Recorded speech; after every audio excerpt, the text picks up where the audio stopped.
तो दोस्तों आप सभी का यूपीएससी इन्फो 24 में स्वागत है। दोस्तों आज हम नए प्रैक्टिस सेट के साथ आप लोगों के समक्ष उपस्थित हुए हैं। तो दोस्तों हम उम्मीद करते हैं आप सभी लोग अच्छे से होंगे और स्वस्थ होंगे। तो आज का ये पहला क्वेश्चन पे चलते हैं। दोस्तों पहला क्वेश्चन है इंटरपोलर कौन था? जो इंटरपोलर था वो कौन था? क्या ऑप्शन दिया गया है? क्या ईस्ट इंडिया कंपनी के असंतुष्ट कर्मचारी, बी है चीन के साथ व्यापार करने वाले लोग, सी है आपका एशिया में मुक्त व्यापार करने वाले अंग्रेजी व्यापारी, डी है इनमें से कोई नहीं। तो आपका जो ऑप्शन सही होगा दोस्तों वो सी सही हो जाएगा। एशिया में मुक्त व्यापार करने वाले अंग्रेजी व्यापारी इंटरपोलर थे।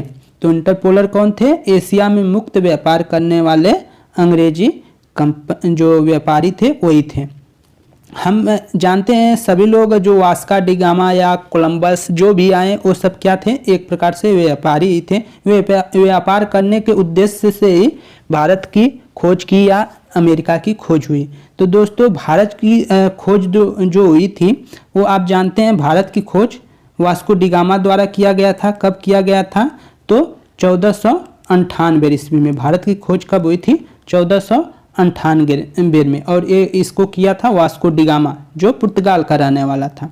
और कोलंबस ने खोज की थी अमेरिका की। जो अमेरिका की खोज हुई थी वो आपको मालूम है 1492 ईस्वी में। 1492 ईस्वी में हो गई थी। और इसको कोलंबस ने खोजा था जो स्पेन का रहने वाला था। स्पेन का रहने वाला कोलंबस था और जो वास्को डी गामा था पुर्तगाल का। उसी प्रकार ऑस्ट्रेलिया की खोज भी हुई थी दोस्तों। जो ऑस्ट्रेलिया की खोज किसने की थी? ऑस्ट्रेलिया की खोज किसने की थी? तो ये भी आपको याद रखना है, इंपॉर्टेंट क्वेश्चन है। ऑस्ट्रेलिया की खोज किस सन में हुई थी? ऑस्ट्रेलिया की खोज हुई थी 1770 ईस्वी में, 1770 में। और इसके जो खोज किए थे वो ब्रिटेन के थे। उनका नाम था कैप्टन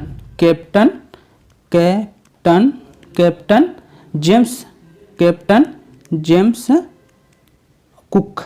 कैप्टन जेम्स कुक थे। कौन थे? Captain James cook. ये कहाँ के थे? तो ये ब्रिटेन के रहने वाले थे, कैप्टन जेम्स कुक। इन्होंने ऑस्ट्रेलिया की खोज की थी 1770 ईस्वी में। तो ये चीज़ें आप याद रखेंगे। और है दोस्तों कि जो न्यूजीलैंड की खोज किसने की थी? न्यूजीलैंड की भी उसी समय लगभग में खोज हुई थी। न्यूजीलैंड की जो खोज किए थे वो आपके हॉलैंड के रहने वाले थे। जो न्यूजीलैंड के खोज किए थे वो हॉलैंड। एक कब खोजा गया था?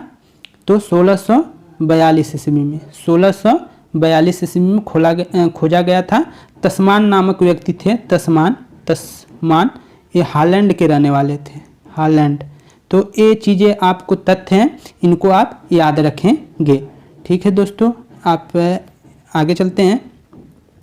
दूसरा नंबर है दोस्तों क्वेश्चन, किन चीज़ों का निर्यात ईस्ट इंडिया कंपनी भारत से करती थी? जो चीज़ था वो क्या क्या था जिसका निर्यात करती थी? सूती कपड़ा, नील, कच्चा रेशम, कॉफ़ी। तो इसमें से आपको मिलान करना है और ऑप्शन दिया गया है। तो पहला देखिए, सूती कपड़ा का व्यापार होता था, नील का भी होता था, और क्या है, कच्चा रेशम का भी ईस्ट इंडिया कंपनी क्या करती थी? निर्यात करती थी। मतलब खरीदा जाता था भारत से, इनको ले जाती थी। लेकिन इसका नहीं था, कॉफ़ी का नहीं था। तो आंसर जो आपका जाएगा ए के साथ जाएगा। 1, 2, 3 सही हैं। अगला है दोस्तों, सूची दिया गया है। सूची का क्या करना है? मिलान करना है। सूची 1 का सूची 2 से मिलान करना है।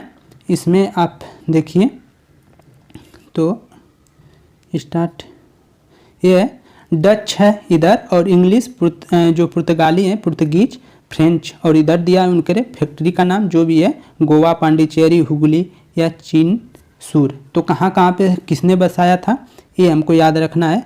तो आप ए का जो होगा डच जो है वो कब है? चिनसूर थे, ए थे डच के मतलब स्थान।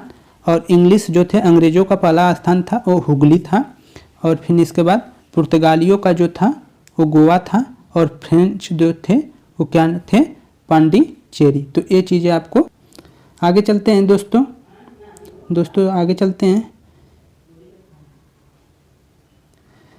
ये क्वेश्चन है चौथा नंबर, बीजापुर के शासकों से गोवा को छीनने वाला प्रथम यूरोपियन कौन था? प्रथम यूरोपियन बताना है जो गोवा को, मतलब जो बीजापुर था, बीजापुर के शासकों से गोवा, जो बीजापुर का शासक था उससे गोवा किसने छीना था?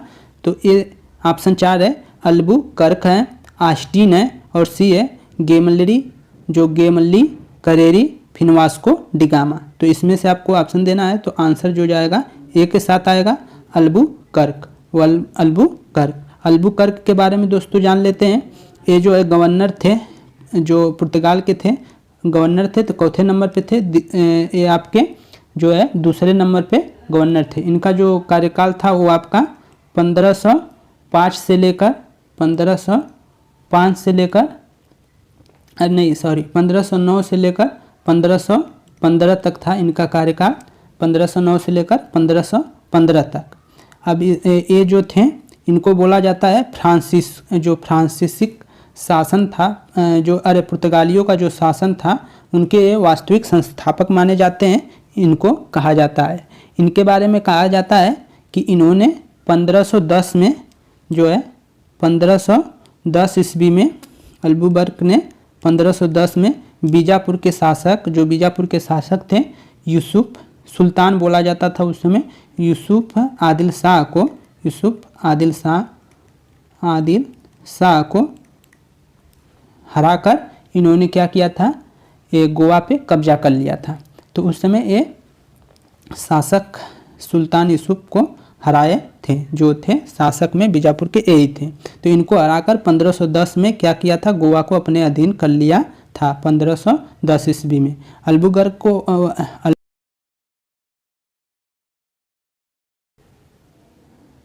तो ये चीज़ें आप ध्यान रखेंगे। आगे चलते हैं।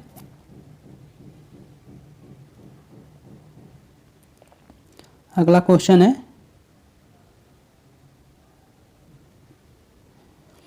कौन सा बंदरगाह काली मिर्च निर्यात के लिए प्रसिद्ध था? भरौच, मछलीपट्टनम, सी है कालीकट, डी है सूरत। तो आपका जो ऑप्शन होगा वो सी है कालीकट।